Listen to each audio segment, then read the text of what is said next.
வணக்கம். இன்றைய முக்கிய செய்திகள்.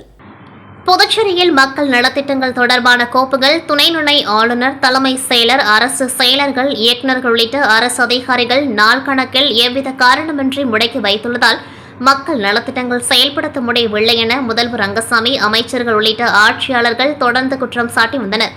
இந்நிலையில் புதுச்சேரி சட்டமன்றத்தில் உள்ள தனது அலுவலகத்தில் இன்று செய்தியாளர்களை சந்தித்து பேசிய சபாநாயகர் செல்வம், புதுச்சேரி யூனியன் பிரதேசத்தின் 15 சட்டப்பேரவையின் 6 கூட்டத்தொடரின் 2வது பகுதி வரும் 18ஆம் தேதி கூட உள்ளதாகவும், இந்த கூட்டத்தொடரில் புதுச்சேரியில் வணிகம் செய்தலை எளிதாக்கும் மசோதா தாக்கல் செய்யப்பட்டுள்ளதாகவும், அந்த மசோதாவில் தலைமை செயலாளர் தொடங்கி அனைத்து மட்டங்களில் உள்ள அரசு அதிகாரிகள் எவ்வித காரணமின்றி கோப்புகளை காலதாமதம் செய்தால் சம்பந்தப்பட்ட அதிகாரிக்கு நாள் ஒன்றுக்கு ரூபாய் 250 அபராதம் விதிக்கும் அம்சங்கள் இடம்பெற்றுள்ளன என்றார். மேலும் சட்டமன்ற கூட்டம் எத்தனை நாட்கள் நடைபெறும் என அலுவல் ஆய்வுக்குழு கூட்டம் கூடி முடிவு செய்யும் என்றும், மேலும் மாநில அந்தஸ்து உள்ளிட்ட தனிநபர் மசோதாக்கள் கொண்டு வந்தால் அது தொடர்பாக பரிசீலனை செய்து விவாதம் நடத்தப்படும் என்றார். புதுச்சேரி சட்டிப்பட்டு கிராமத்தில் எழுந்தருளி உள்ள ஸ்ரீதேவி பூதேவி சமேத ஸ்ரீ வரதராஜ பெருமாளின் திருக்கல்யாண வைபவத்தில் திரளான பக்தர்கள் கலந்து கொண்டு சுவாமி தரிசனம் செய்தனர்.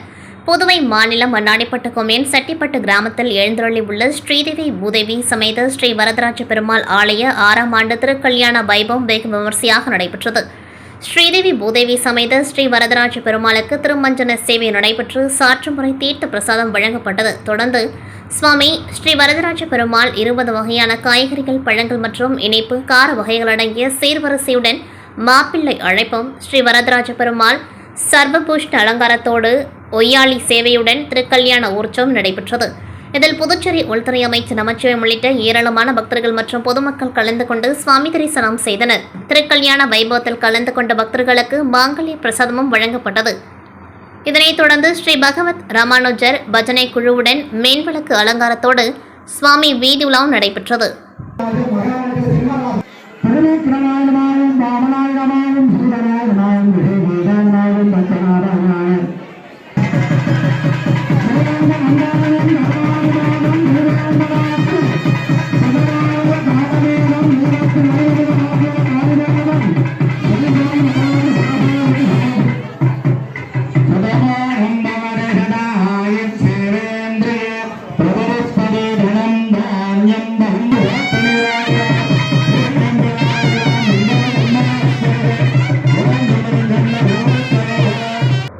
புதுச்சேரி மாணவ செல்வங்களுக்கு ஐக்கிய நாடுகள் சபையின் வழிகாட்டலின்படி உலகத்தர கல்வியை வழங்கும் மகத்தான முயற்சியில் தேசிய மக்கள் மன்ற முன்னோடி பாதை அமைக்கிறது. புதுச்சேரியின் இளைய தலைமுறையை உலகத்தளத்தில் திறமையான தலைவர்களாகவும் கண்ணியமிக்க ஆளுமைகளாகவும் உருவாக்கும் நோக்கத்துடன் இந்நிறுவனம் அமெரிக்காவின் சர்வதேச மனித உரிமைகளுக்கான இளையோர் அமைப்புடன் கைகோர்த்துள்ளது. இந்த சிறப்புமிக்க புரிந்துணர்வு ஒப்பந்தத்தில் தேசிய மக்கள் மன்ற தலைவர் வில்லியம்ஸ் ரீகன் மற்றும் YHRI தலைவர் டாக்டர் மேரி ஷட்டல்வர்த் ஆகியோர் கையெழுத்திட்டனர். கல்வி திட்டத்தின் முக்கியத்துவம்: இந்த ஒப்பந்தத்தின் அடிப்படையில் புதுச்சேரி மாணவர்களுக்கு உலகத்தர பாட புத்தகங்கள், கல்வி கருவிகள், நவீன வசதிகள் வழங்கப்படும். சமத்துவம், பரஸ்பர மதிப்பு, கண்ணியம் ஆகியவற்றை முன்னிறுத்தும் வகையில் கல்வி ஏற்பாடு செய்யப்படும். மனித உரிமை விழிப்புணர்வுடன் பொறுமை, இரக்கம், சகிப்புத்தன்மை கொண்ட குடிமக்களாக உருவாக்கும் வகையில் செயல்படும். இந்நிகழ்வில் உரையாற்றிய doctor Mary Shuttleworth, Jose Charles Martin புதுச்சேரிக்கான உண்மையான பொக்கிஷம் அவரது தொலைநோக்கு பார்வையும் உறுதியான வார்த்தைகளும் இளையோருக்கு பேராற்றலையும் நம்பிக்கையும் அளிக்கின்றன. புதுச்சேரி மாணவர்கள் அவரை வழிகாட்டியாக கொண்டாட வேண்டும் என பாராட்டினார். தேசிய மக்கள் மன்றம் சார்பில் கருத்து தெரிவித்த ஜோஸ் சார்லஸ் மார்டின், இந்த திட்டம் மாணவர்களுக்கு அறிவை வழங்குவதோடு மட்டுமில்லாது அவர்களை தலைமை பண்பு மிக்கவர்களாக, சிறந்த சிந்தனை திறன் மற்றும் மனித நேயமிக்க தலைமுறையாக உருவாக்கும் என்பது எங்களுக்கு பெருமை அளிக்கிறது என கூறினார்.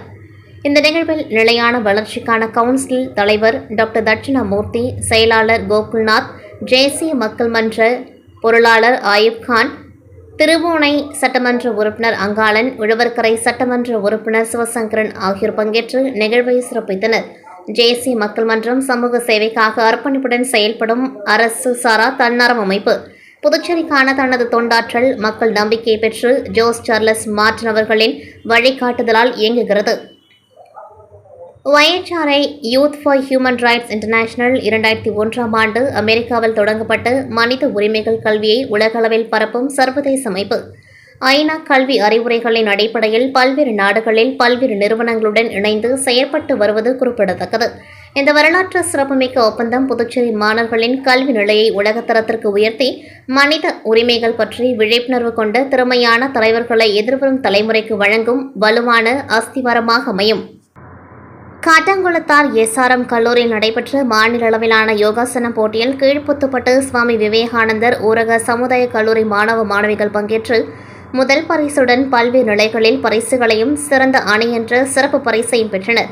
தமிழகம் புதுச்சேரி பகுதியைச் சேர்ந்த 500க்கும் மேற்பட்ட பல்வேறு வயதுடையோர் இந்த யோகாசனம் போட்டியில் பங்கேற்றனர்.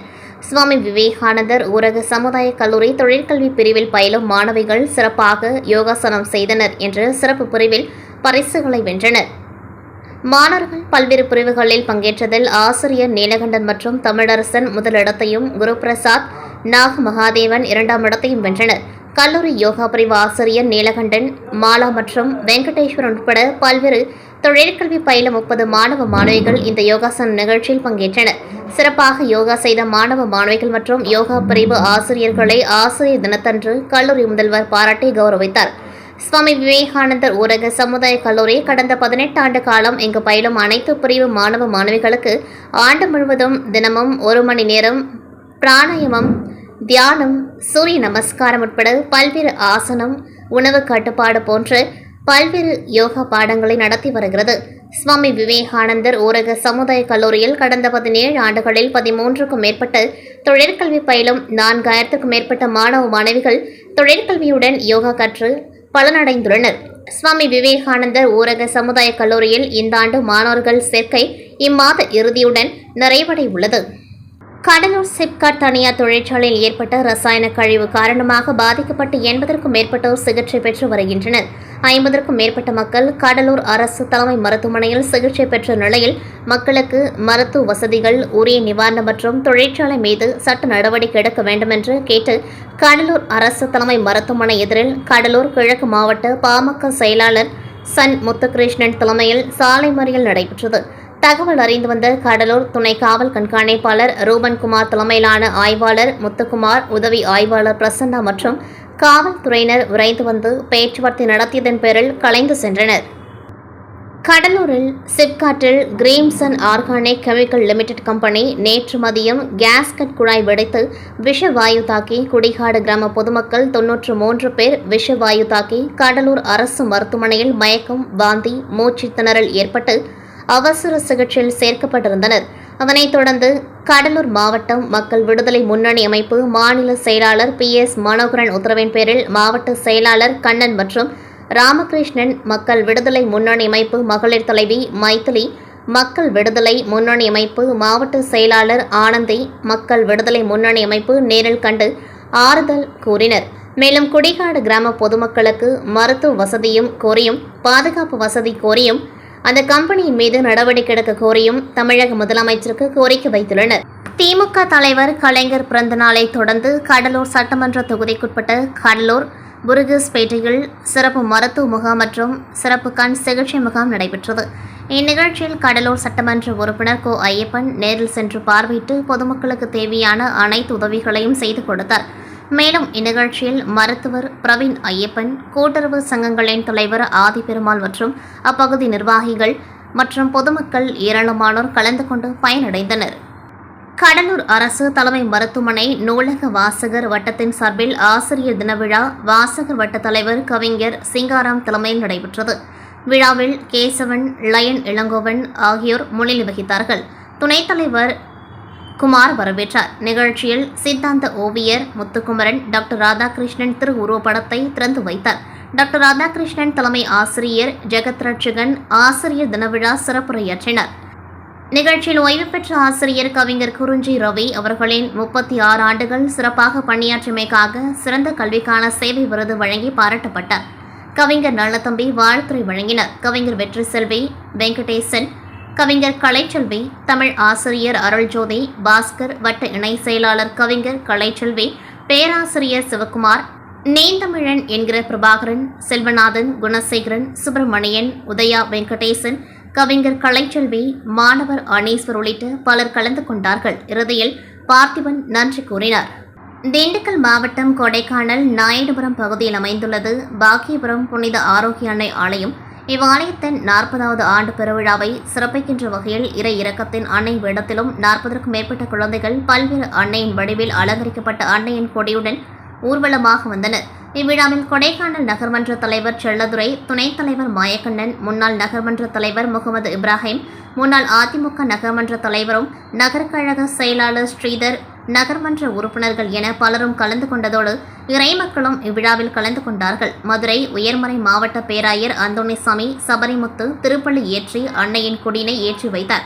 இதற்கான ஏற்பாடுகளை பாக்கியபுரம் பங்குத்தந்தை, இறைமக்கள் என பலரும் சிறப்பாக செய்திருந்தனர். இதில் 1000க்கும் மேற்பட்ட இறைமக்கள், பொதுமக்கள் என பலரும் கலந்து கொண்டார்கள்.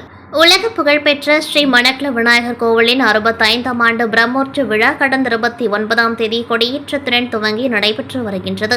தினந்தோறும் மணக்ல விநாயகருக்கு பல்வேறு வாகன அலங்காரத்தில் திரு வீதியுலா நடைபெற்று வருகின்றது. பிரம்மோற்சவ விழாவில் முக்கிய நிகழ்வான திருக்கல்யாண வைபவம் கடந்த 2ஆம் தேதி நடைபெற்றது. பிரம்மோற்சவ விழாவின் தொடர்ச்சியாக திரு தேரோட்ட விழா இன்று காலை நடைபெற்றது. அலங்கரிக்கப்பட்ட மணக்ல விநாயகர் உட்புறப்பாடு கொண்டுவரப்பட்டு திருத்தேரில் வைத்து திருத்தேரோட்டம் நடைபெற்றது. இதில் 100க்கும் மேற்பட்ட பக்தர்கள் கலந்து கொண்டு திருத்தேரினை வடம் பிடித்து இழுத்தனர். திருத்தேரானது முக்கிய வீதிகள் வழியாக மீண்டும் கோவிலை வந்தடைந்தது. இதில் ஏராளமான பக்தர்கள் பங்கேற்று மணக்ல விநாயகரை வழிபட்டு சென்றனர்.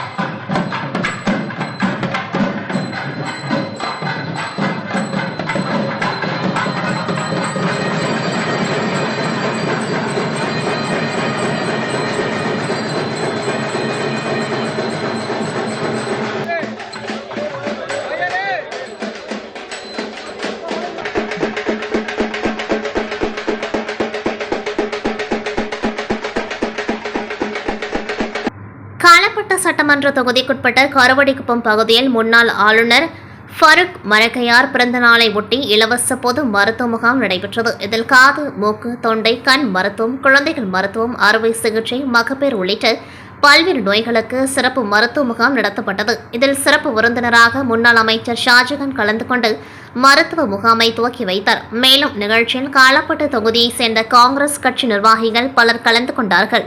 புதுச்சேரி உள்துறை அமைச்சர் நமச்சிவாயம் பிறந்தநாள் வருகின்ற 8ஆம் தேதி நடைபெறவுள்ள நிலையில் அவரது ஆதரவாளர்கள் மற்றும் பாஜகவினர் மாநிலம் முழுவதும் பல்வேறு பகுதிகளில் பேனர் வைத்து வருகின்றனர்.